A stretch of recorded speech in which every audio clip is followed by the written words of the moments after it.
nous de voir dans un cadre un peu plus élargi le travail de notre corps professoral bicéphale de cette semaine, qui sont Carine Doumit et Ghassan Salhab. Carine est professeure de cinéma, poétesse et monteuse à Beyrouth, et Ghassan est réalisateur basé à Beyrouth aussi, mais c'est un bon Sénégalais, né à Dakar et grandi à Dakar. Et effectivement, il va présenter un des films dans lequel il y a une partie de son histoire et de sa vie à Dakar. Carine va faire une lecture de son premier ouvrage de poésie, et ce sera une lecture à 3 têtes, donc on va de bicéphale à tricéphale, une sorte de performance linguistique aussi. Je vous souhaite une bonne soirée. Moi, je m'appelle Koyo.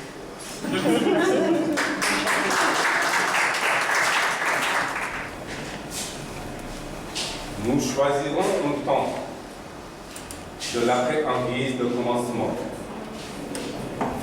Dans cet après, il y aurait une statue de pierre dans une cité poussiéreuse, cernée par des squelettes en béton, à l'ombre de crues encyclopéennes. La statue serait recouverte d'une bâche en plastique qu'un vent pluvieux ferait danser comme une robe gracieuse de voile clair.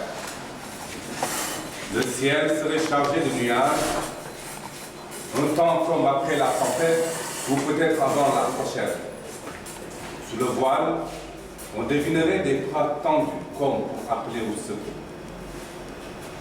Le corps de pierre, inanimé, serait comme rescapé d'un naufrage. Et tout contre cette image, quelquefois interrompue par des coups de tonnerre disparates, une voix d'enfant ou celle d'une femme à la voix d'enfant réciterait une allégorie sur le commencement du monde. We will choose a time in the future as a beginning. There, a statue of stone stands in a dusty city, ringed by concrete skeletons, crushed by the shadow of colossal yellow cranes. A plastic sheet covers the statue that a wet wind ruffles and teases like a light, graceful dress. The sky is heavy with clouds, like a time following a storm or preceding another. Under the dress, the stone arms stretch out as if begging to be rescued. The inanimate body of stone stands there, the ultimate survivor of a shipwreck. And against this image, the voice, randomly silenced by thunder, of a child, or of a woman with the voice of a child, recites an improbable tale about the beginning of time. On raconte que tous les hommes qui peuplèrent au commencement la terre furent tous créés partout en même temps et tous enfants. Et que la terre était beaucoup plus petite qu'elle l'est aujourd'hui. Et ainsi toutes les contrées planes, le ciel sans étoiles, que la mer n'était pas créée. Et après peu d'années, la majorité d'entre eux s'avisa que la terre, encore qu'elle fût grande, avait des bornes précises. Et que tous les lieux de cette terre et tous les hommes, à part de très légères différences, étaient semblables entre eux. Certains avèrent un tel désespoir que, ne supportant ni la lumière ni l'esprit qu'au premier temps, ils avaient un si grand amour, spontanément, ils se privèrent de l'un et l'autre d'une façon ou d'une autre. We are told that all men who in the beginning populated the earth were created everywhere at the same time, all children, and that the earth was much smaller than it is now, with almost all its regions flat, and the sky without stars, and the sea still uncreated. And after a few years, most found that the earth, though large, had definite limits, and that all the areas of the earth itself and all men alike, except for very slight differences, some of them came into such a state of despair that, in one way or another, spontaneously, they deprived themselves of that light and breath that in the beginning they had loved so much but could no longer endure.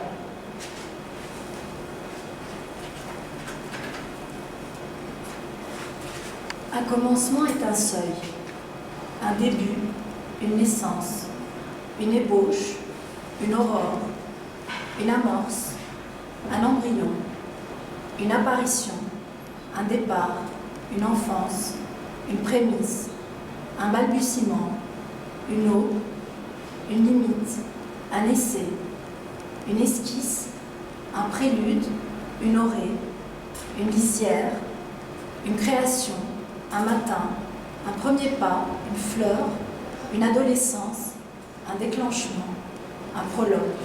Spread about in a vast, bright, colourful, cluttered kindergarten. In the background, a large glass window spanning the room. On the other side of the glass, a thick forest of pine and oak. La caméra se rapprocherait imperceptiblement, presque sournoisement.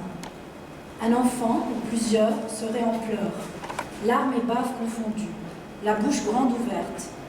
Pourtant, le son ne nous parviendrait pas, car une vitre nous sépare de cet univers enclos. The camera moves closer, imperceptibly, almost insidiously. A child cries, or many, mouth open wide, tears mixing with saliva. But it's a cry we do not hear, a universe away, on the other side of the glass separation.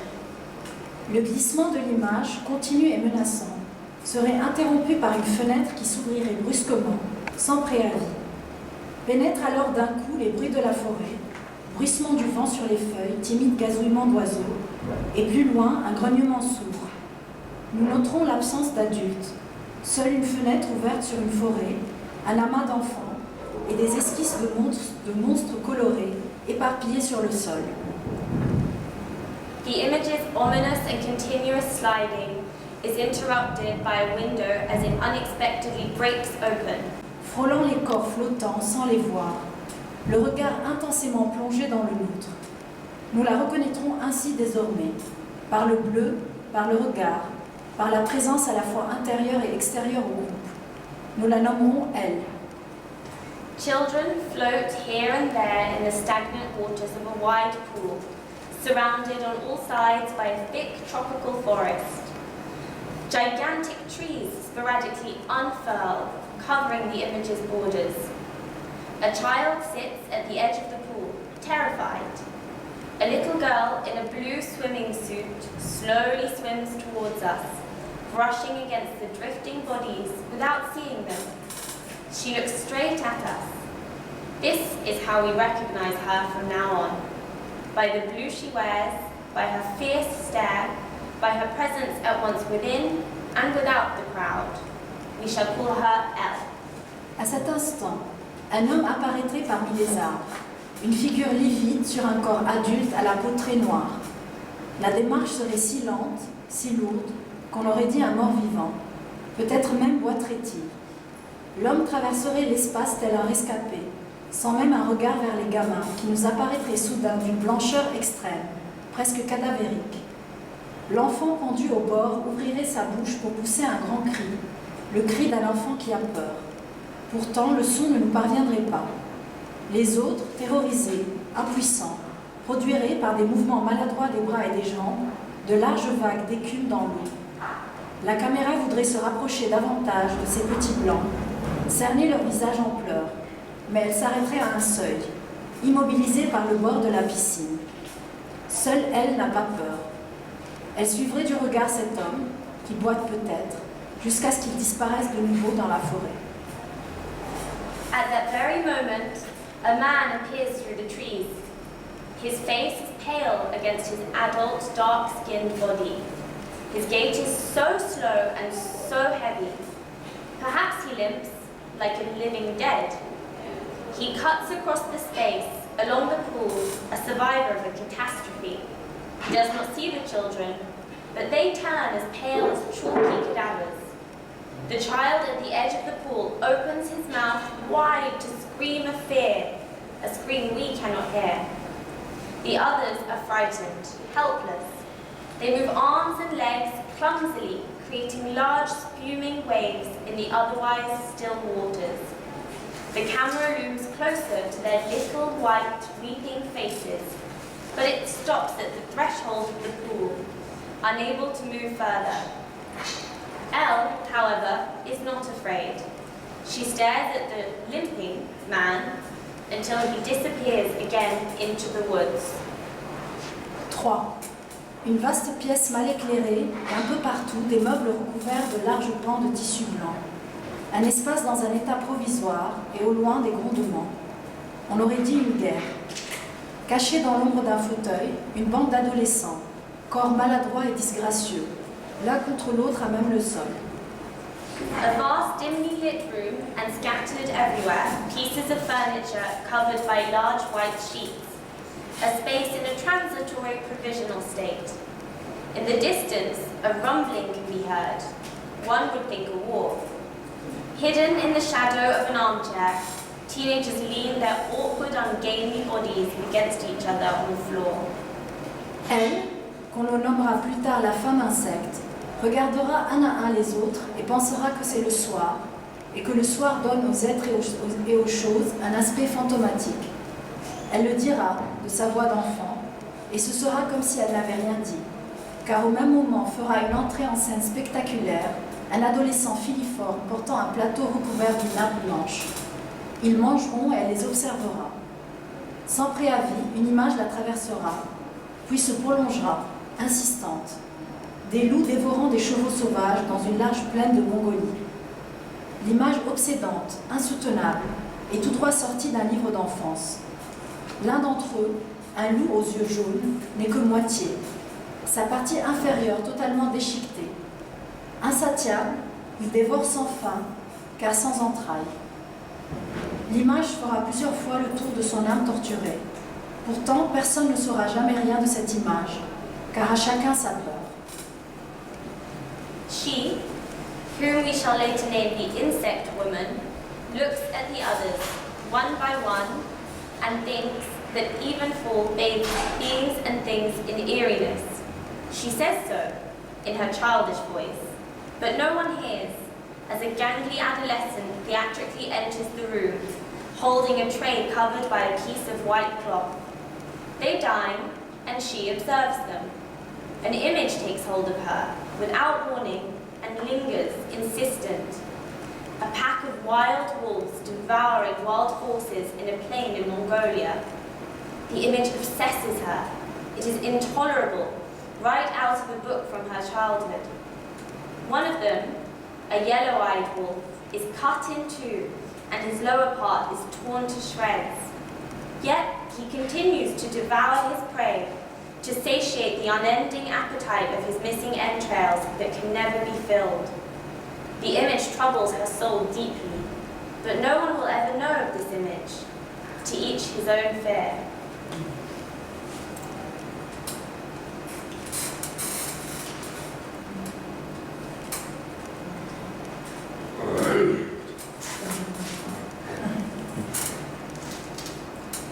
Note 1. Les textes présentés sont les images potentielles d'un essai filmique. Le présent objet est inachevé, sans doute irréalisable, et à la tendance littéraire.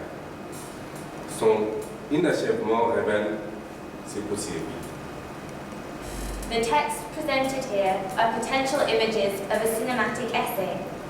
The present object is unfinished, undoubtedly difficult to realize, with literary inclinations. Its incompleteness reveals its prospects.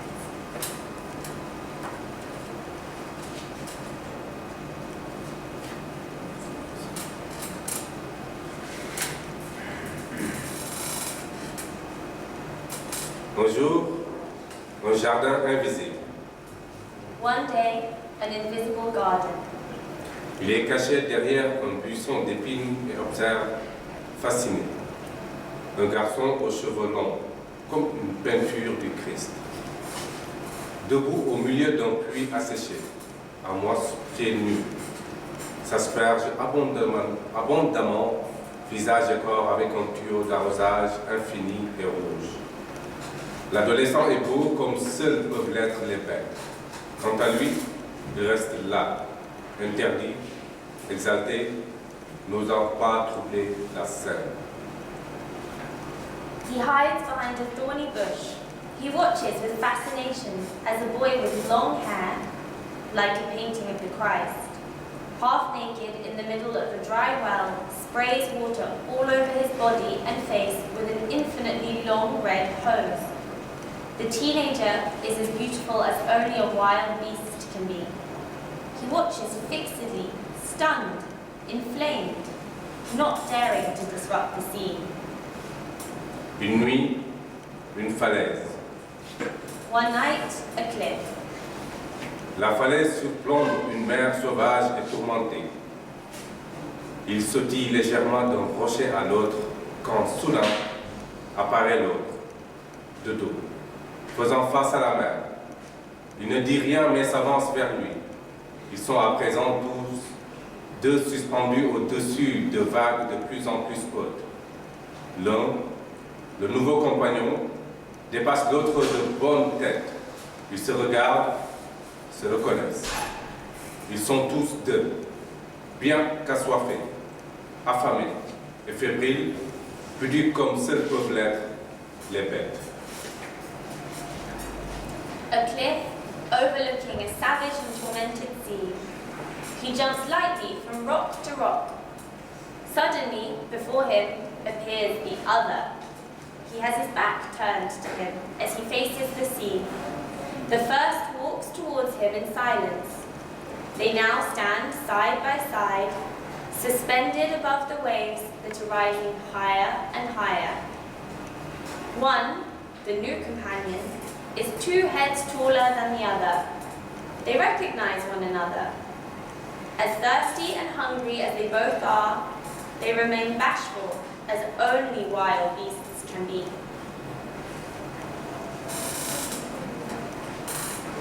La nuit durant, sur cette falaise, ils se reniflent, se frôlent, s'apprivoisent. À l'aube, la transformation des 2 adolescents est totale.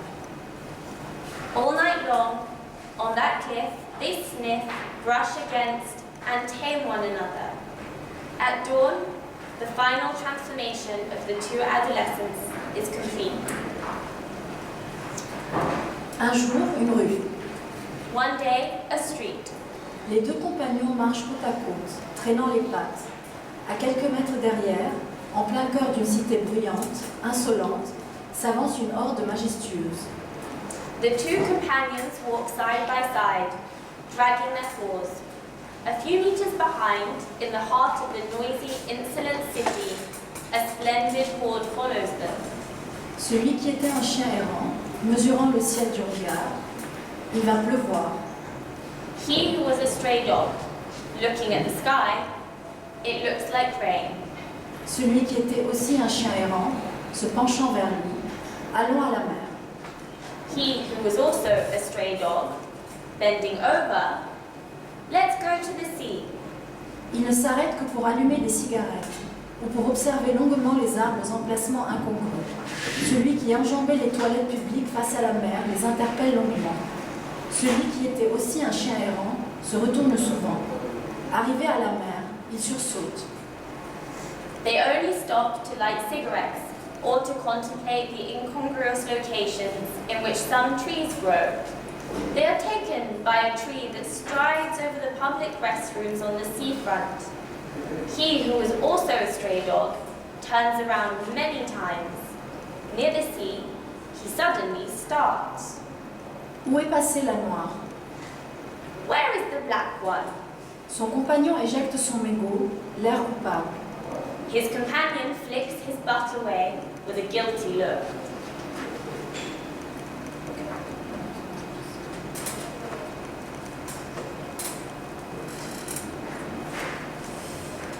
L'âge adulte. Adulthood.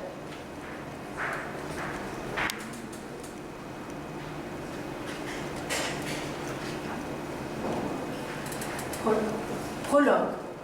Prologue. Des fils de fer pour le squelette. Metal wires for the skeleton. De la résine pour la momification. Resin for the mummification. Des éponges pour le volume. sponges for the volume, de la colle pour assembler le tout. glue to put Du assembly latex to pour the la peau. whole, latex for the skin. Surtout prendre garde aux articulations, les doigts, les poignets, les coudes, les pieds, les genoux, les hanches, puis poser la tête seule pour lui permettre de sauter. La créature qui naquit ce jour-là était de sexe masculin. Ils la nommèrent Bargis. Above all, to treat the joints with care, the fingers, the wrists, the elbows, the feet, the knees, the hips. And then to place the head alone, to allow it to pop out. The creature that was born that day was male. They named it Bargis, La malle. the suitcase. Bargis était assis sur le lit de la femme insecte, nue, quand l'explosion retentit. La déflagration était si forte que la mer ingurgita des débris de pierre, de ferraille et de chair. Comme Bargis était sourd, il n'en sut rien. Plié, il pouvait contenir dans une malle, et il y vécut rangé dans un coin au salon des semaines et des semaines. Il l'avait rangé ainsi, sans rabattre le couvercle, si bien que la créature restait là, recroquevillée et nue, reniflée au passage par le chien, scrutée par les visiteurs.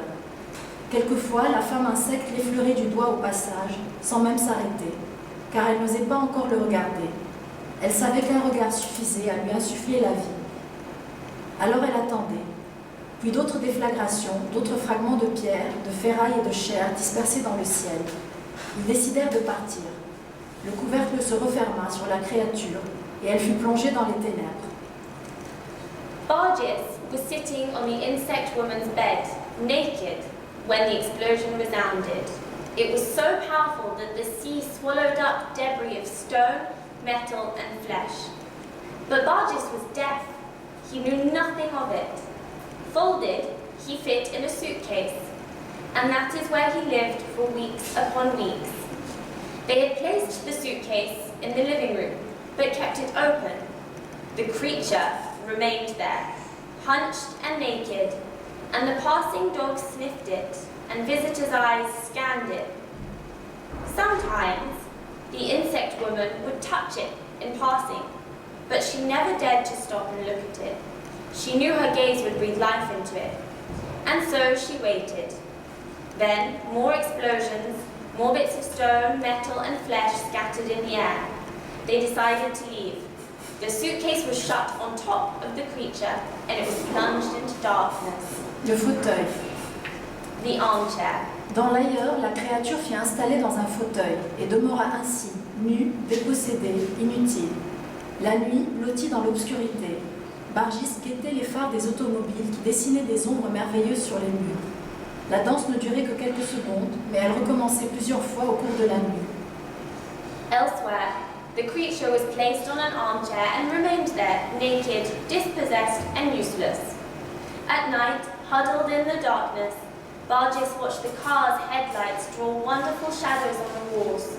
The dance only ever lasted seconds, but it was repeated throughout the night, again and again. La cave. The cave. Mais bientôt la fièvre la reprit. Il fallait regagner au plus vite l'autre monde. Ils repartirent. À peine arrivés, ils s'isolèrent tous les trois dans une cave. Ils y étaient en sécurité. Elle prit la créature sur son dos, comme un insecte sa proie, et entama une série de danses improvisées. Peu à peu, Bargis ressuscita. Soon, she became restless again. She had to quickly reach the other side. They left. As soon as they arrived, they found a cave where the three of them isolated themselves. They were safe there. She took the creature on her back, like an insect would hold its prey, and they danced, a series of improvised steps and movements.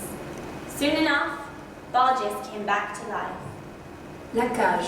The cage. Elle voudrait à présent quitter l'entremonde, mais elle ne peut pas. L'autre la retient captive. L'homme n'est plus là, et elles sont à présent face à face dans leur cage, la vivante et la morte.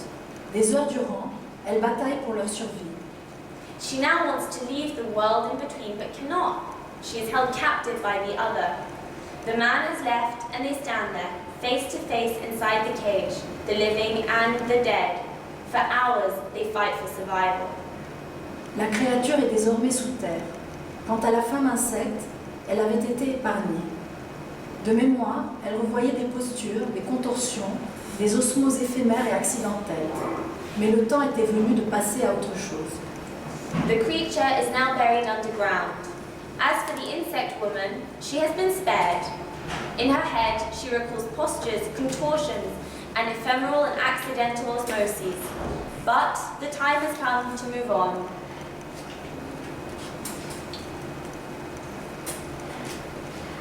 Cela s'interrompt brusquement au sein du « tout est possible ». Mais encore, un temps dans ce monde ou dans l'autre monde, dans ce lieu du dedans et aussi du dehors, ils se reniflent sans se reconnaître. Ils traversent, tels des arpenteurs, le désordre. Ils sont frêles, impuissants. Ils traversent l'âme débordée et en désordre. Ils sont lucides, mutilés. Ils sont mus par un désir brutal, inavouable. Ils traversent, se cherchent, se frôlent, se percutent. Ils sont barbares et violents. Ils ne sont plus que violents, chargés de toute la violence de leur espèce. La violence de ceux qui ont été miraculeusement et provisoirement épargnés. It all ceases abruptly at the edge of things are all possible. But again, a time in this world or the other world. In this place that is inside and that is outside, they sniff each other without recognizing one another. They cross the clutter like wanderers, frail and powerless. They cross, and their souls are brimming with disorder. They are lucid and mutilated, driven by a brutal and unspeakable desire. They cross, seeking each other, brushing against each other, bumping into one another. They have become barbaric and violent. They carry all the violence of their species, the violence of those who have been, miraculously and only for a time, spared.